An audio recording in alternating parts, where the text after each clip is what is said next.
From missing penalties. And he saved it again! When I see Mbappe playing, he's not the Mbappe that I know. To scoring hat tricks. Mbappe, it's opened up! Free for Mbappe, free for Real Madrid. He's been outstanding. He's giving all what people were expecting from him. From not knowing how to stay on side. When it came to Mbappe's runs off the ball, they weren't what you want from your striker. To scoring his first ever free kick. And there's the goal from Mbappe to put Madrid ahead. From embarrassing defenders.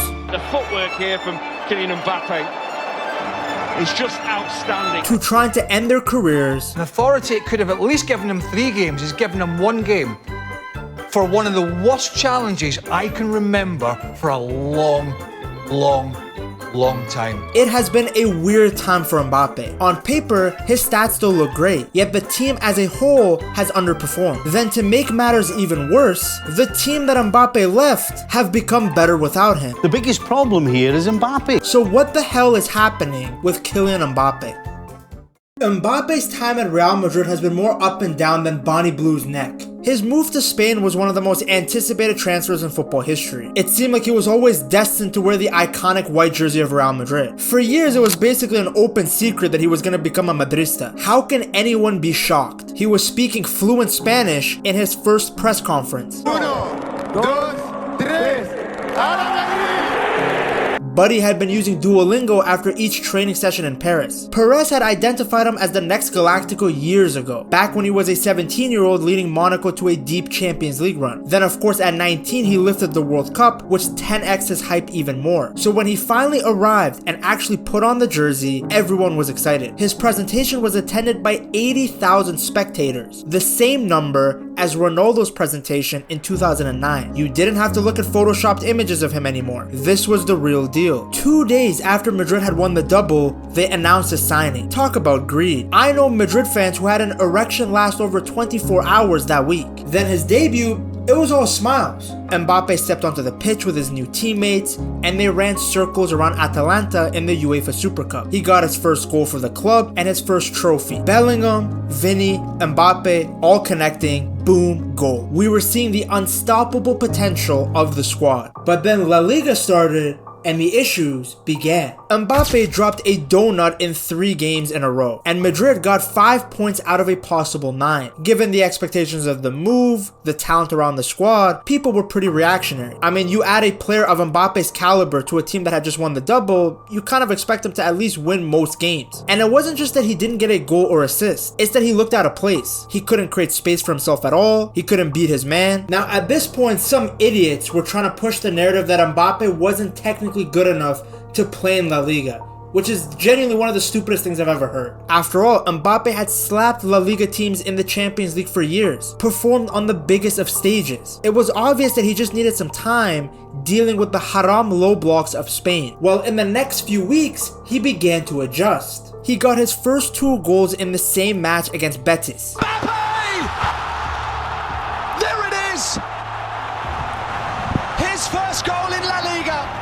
Then he scored against Real Sociedad, and even got a goal and assist against Espanyol, then scored again against Alaves. Madrid won every single one of those games, and everyone assumed that he was back on track. For me, what we saw today was more of what we were expecting from the first couple of games of the season from Real Madrid. But once again, a new obstacle. A muscle injury kept the in-form Mbappe out for the Madrid derby. A huge blow. Just when it looked like he was finally gelling with the team, he was missing a massive fixture. When he returned from injury, he wasn't as sharp. In the next 8 matches in La Liga, he only got 4 goals, which for a player of Mbappe's caliber is fairly low. If Højlund got those stats, it would be the best year of his career. But not only were his stats low during this period, so were his performances. We were seeing some absolute Hall of Shame cameos from Donatello, the famous one being his first ever El Clasico. For some reason, on that night, the Turtle forgot what offsides were. Time and time again, he was caught out by Barca's high line. It was embarrassing. The few times he was onside, he couldn't finish. The funniest moment was definitely him doing the chip celebration after scoring a goal that was offside. It went viral. You had players from other countries mocking him that week. The word aura gets thrown around a lot, but he genuinely had lost aura. This was a player that was massively respected by everyone. Yet during this period, he was seen as a complete joke. That El Clasico was probably the biggest one since Messi and Ronaldo left Spain, so the whole world was watching. And Mbappe, well, he played like Biabiani. Shout out to anyone that gets that reference. I know you're an Ultimate Team addict. The next month wasn't any better as Mbappe struggled in the Champions League. Now, he actually played pretty poorly against Dortmund, but since he got an assist and Madrid made a comeback, people didn't talk about it as much. But even in that game, he looked poor. That match was all about Vinny, not Mbappe. The next Champions League match was against Milan, a struggling Milan I might add. They were playing terribly in Serie A, just like Dortmund, who were also struggling domestically before that Champions League fixture. Well, despite the fact that they were out of form, Milan embarrassed Madrid at the Bernabéu 3-1. Like, they completely outplayed them. What that game revealed was that Mbappe's lack of movement was killing the team. What we were talking about before, Jamie, on the ball, also he has to do way more. We're not asking you to take the ball and dribble past everybody. That cannot happen all the time. A run in behind when the team is high. Whether you're a winger, whether you're a 9, or whether you're a 10 deep, you can make a run. Then the next match was even worse. Mbappe missed a penalty against Liverpool and was genuinely locked up. Connor Bradley went home that night with his car keys, house keys, and Donatello all in his pocket. With Mbappe's poor individual performances and Madrid losing matches, it was a nightmare situation. Literally the polar opposite of what everyone expected when the big move was made. Then it somehow got even worse. Against Athletic Bilbao, Mbappe was on the penalty spot again. The players were trying to get his confidence back. That's how bad he was playing. They were giving him pens like he's a Make-A-Wish kid. He stepped up and missed again. Madrid lost again. Poor in the Champions League, performing badly in La Liga. Mbappe, brother, please pick a struggle. It was the worst possible start for a guy who was supposed to be Ronaldo's heir. Some of you might look at his stats and be like, well, it wasn't that bad. It wasn't even that slow of a start. But Mbappe is held to a different standard. This is a guy who was seen to be good enough to actually step into Ronaldo's shoes. So of course, a goal here and there isn't enough. Madrid fans wanted to see this guy dominate. It was clear from the performances that Mbappe was struggling mentally. I mean, how do you score multiple pens in a World Cup final with billions watching, then suddenly you can't even make one? How do you go from being considered the best player in the world to flat out one of the worst? That performance against Bilbao was the low point. Mbappe had hit rock bottom. This is a guy that used to play with swagger, with confidence, with footballing arrogance. Yet now he was struggling to convert chances from the penalty spot. But the benefit of getting to that point is that there's nowhere to go but up. Ancelotti moved some stuff around. He started using a 4-2-3-1 as opposed to a flat 4-3-3, and Mbappe himself decided to lock in. He knew that he could be much better. From the end of December onwards, Mbappe was back. He's back! Oh, sensational start! Kylian Mbappé! Mbappé scores! Had to find space, the composure in front of goal. Kylian Mbappé! The first top performance from him was against Atalanta. He scored a wonderful goal that showed all of his best qualities: speed, quick feet, and a lethal finish. This was the Mbappe Madrid wanted. Finally, Timu Mbappe was gone, and the actual one was shipped from France. Then came a goal and assist against Sevilla, a brace against Las Palmas, the team that he struggled to make any impact against during his second ever La Liga game. And then came his hat-trick against Real Valladolid. Yes, Valladolid is a relegation side, but a hat-trick is a hat-trick. Remember, Mbappe struggled against them early in his La Liga career. This was the Mbappe people expected. This was the guy that was supposed to be the face of Real Madrid. From that moment on, he was practically scoring in every single match, and every goal was important. He got the only 2 goals in a 2-1 win over Villarreal. He sunk the Yellow Submarines. See what I did there? He got the only goal in the Madrid derby, and his brace was the reason that Madrid defeated the Pickle. Yes guys, this is the mascot of Leganés. I'm not gonna miss those thugs being in La Liga, but the mascot was chill. And then came arguably his best performance all season. In a must-win Champions League match against City, Mbappe dominated. He had scored in the first leg, but it was a second leg performance that made all the headlines. a hat-trick as Los Blancos sent Pep and City home. What he did to Guardiola, it should be illegal. Yes, this wasn't the best City team. Arguably, defensively, they were on the same level as Real Valladolid, the only other team that Mbappe had scored a hat-trick on at that time. But it was still a symbolic performance. Remember, Mbappe a few months before this couldn't even beat his man. Now he was chipping goalies, dropping defenders onto the floor. He was aura farming. His confidence was back. Because remember, this was a super important match. If they lost, they would have been out of the competition. It was their last chance to make it to the knockouts after performing terribly in the first stage. In many ways, that was probably the peak moment for Kylian, because later in the Champions League, he didn't make any impact. Against Atletico Madrid, he did nothing. In fact, had it not been for Julian Alvarez slipping, Madrid could have been knocked out in the round of 16. Against Arsenal, he was a ghost on the pitch. United had about the same impact as he did. Forget being outshone by Saka. He was outplayed by Mikel Merino, a midfielder who was playing up front. Even Martinelli outplayed him. Rice scored 2 free kicks in one game, when Mbappe hasn't even scored 2 in his entire career. He barely even scored the first free kick, let's be honest. Another low moment for the turtle. Now, of course, it's a team game, so I don't want to put all the blame on Mbappe. Vinny had been underperforming all season. Ancelotti was pretty much outcoached by everyone. He kept trying to raise his eyebrow, but that's been patched. The midfield for Madrid, ever since Kroos left, had been non-existent. But the reason that I want to focus on Mbappe is even though he had impressive goal-scoring numbers, you can't tell me he looked as good as he used to. To those that have followed Mbappe's career, you will know what I mean. When he was 17 and destroying teams in the Champions League, he was rapid. The speedy phenom who not only outpaced everyone, but was incredibly clinical in front of goal despite being so young. The run he had with Monaco was insane. All of his goals came in the business end of the Champions League. Then look at his performance in the 2018 World Cup. A freak. We hadn't seen a teenager have a campaign like that since Pele. He was single-handedly creating chances on his own. Then when he went to PSG, he hit another level. To this day, I still think the 2021 to 2023 version of Mbappe is the best version of him. He had the athleticism, but now he also had a deadly shot. People want to pretend like he was only getting good stats because he was playing in Liga, but the clips I'm showing you are from him dominating teams in the Champions League, the highest level of club football. There's a reason he was being compared with Henry, why every pundit saw him as arguably the best player in the world.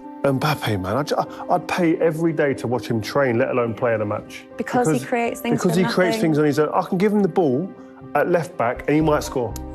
I think Kylian's on a trajectory which is stratospheric. It could surpass. Remarkable. Yeah. Really, he's already won the World Cup and he's going to win the Ballon d'Or, that's for sure. Henry himself couldn't stop raving about how good Mbappe was. What do you see from your game in Kylian Mbappe's?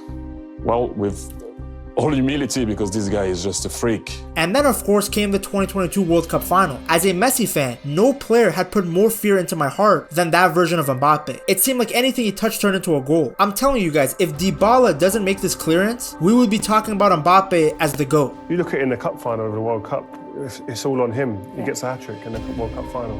I mean, when the pressure's on, it seems like, yeah, man, this is me. I need it. This moment alone would have started a chain reaction that would have transformed like 1,000 different narratives. That goal against Atalanta and his performance against City were the only times where he looked remotely like peak Mbappe. Now, part of it could be the position change. The clips I showed you earlier were all him on the left wing. That's where he played for practically his entire career. And now he's playing up front. I felt the same thing during his last season at PSG. Enrique was using him more centrally with Barcola on the left. And Mbappe scored 50 plus goals in all competition. Yet whenever I watched him play, he didn't look like he was doing anything special. There was that one magical performance against Real Sociedad, but that was pretty much it. Take the quarterfinals against Barca as an example. He was all over the headlines because of his goals, but if you actually watched the match, Dembele was by far and away PSG's most impactful player. Then the next round, Mbappe did nothing against a Dortmund side that weren't even good. And it's not like Mbappe is in his 30s or something. There should be no decline from him physically. Right now, he should be at his peak.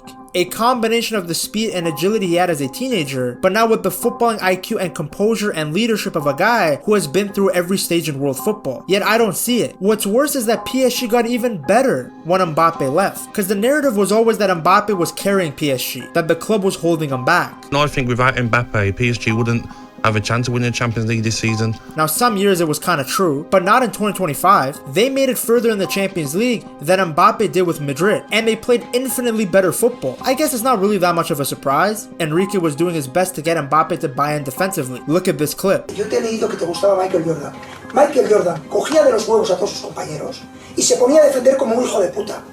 Tú tienes que dar ese ejemplo primero como persona y como jugador de ir a presionar, vas a tener a Cubarsí, vas a ser tú el que marca a Cubarsí y a Ter Stegen. But Mbappe, he never bought in. This is a very important thing to note because PSG's success right now is completely dependent on everyone in the front three running and pressing, no egos. Even Dembele was dropped when he didn't do what Enrique was saying. But Enrique couldn't achieve what he wanted when Mbappe was still there. Ego has always been a bit of an issue with Mbappe. It's a natural thing. You don't get to his level without some level of arrogance. Cause I remember him beefing with Neymar all the time, fighting over who takes the pens, not passing in certain situations to try and score. There's always been an element of selfishness with Donatello. Even Neymar talked about it on a podcast. Tenho meus negócios com ele, né? A gente teve uma briguinha aí, mas foi um menino que no começo, quando chegou, foi fundamental. Eu chamava ele de Golden Boy, né?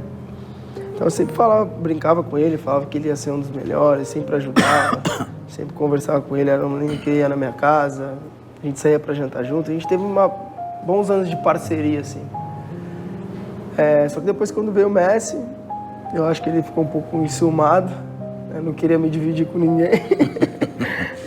Now, I'll be honest, you gotta take this clip with a grain of salt. For all we know, Mbappe just didn't like the fact that Neymar didn't care about footy and was more interested in partying with his sister. At the same time though, this definitely is an Mbappe issue, because look at him at Madrid. People used to say that he had too much power at PSG, hence why he did whatever he wanted. But now, in a new club, a club where no one is bigger than the team, his old habits returned. This is Mbappe walking around sniffing his balls in a Champions League quarterfinals match against Arsenal. It seems to be rubbing off on all the other players as well because Vinny isn't pressing either. This is why fans have begun to whistle Mbappe and the team as a whole. At Real Madrid there are high standards, and when you are not meeting them, the least you can do is play with full effort. We haven't seen that in years from Mbappe. In Uber Eats, he could get away with it and still score a bunch of goals. But at Madrid, the spotlight is bigger. In La Liga, the competition is more fierce. You can't afford to play without intensity. You will get punished. The one time I saw Mbappe try to press with speed was when he went to break the Alaves defender's legs. An absolutely disgusting challenge. And weirdly,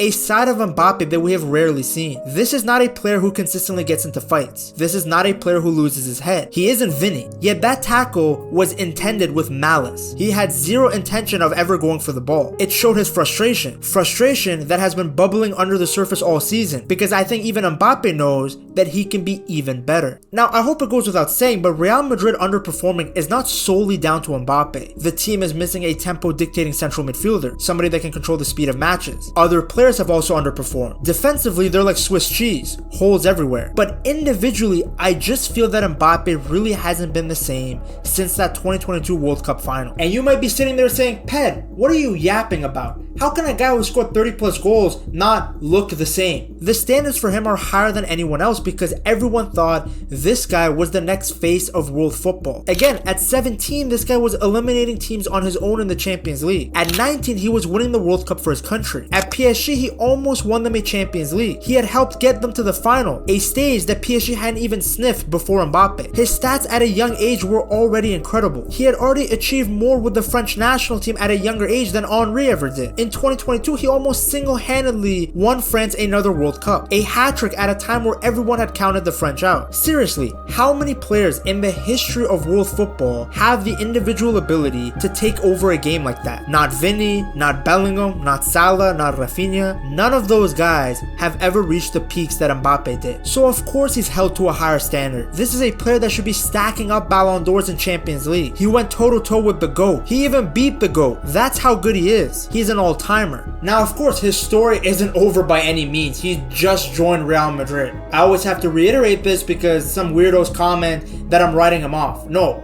his story has many chapters left. Ronaldo had a similar debut season, where he scored a lot of goals and Madrid won nothing. Then after that first year, he went on to win multiple trophies. The team will figure it out, and we can come back to this video and laugh. There's too much talent for it to not work. A change in manager, better recruiting, and this team will be dominating everyone again. But regardless, something has changed in Mbappe's game. Maybe it's for the better. Maybe he can achieve more as a fluid 9 as opposed to a speedy left winger. Maybe all he needs is more time to adjust to a new team and country. Only time will tell. But as I stated earlier, Madrid's poor performances go much further than just Kylian. To see how their struggles are identical to the same issues that previous Galacticos went through, you have to check out this video right here.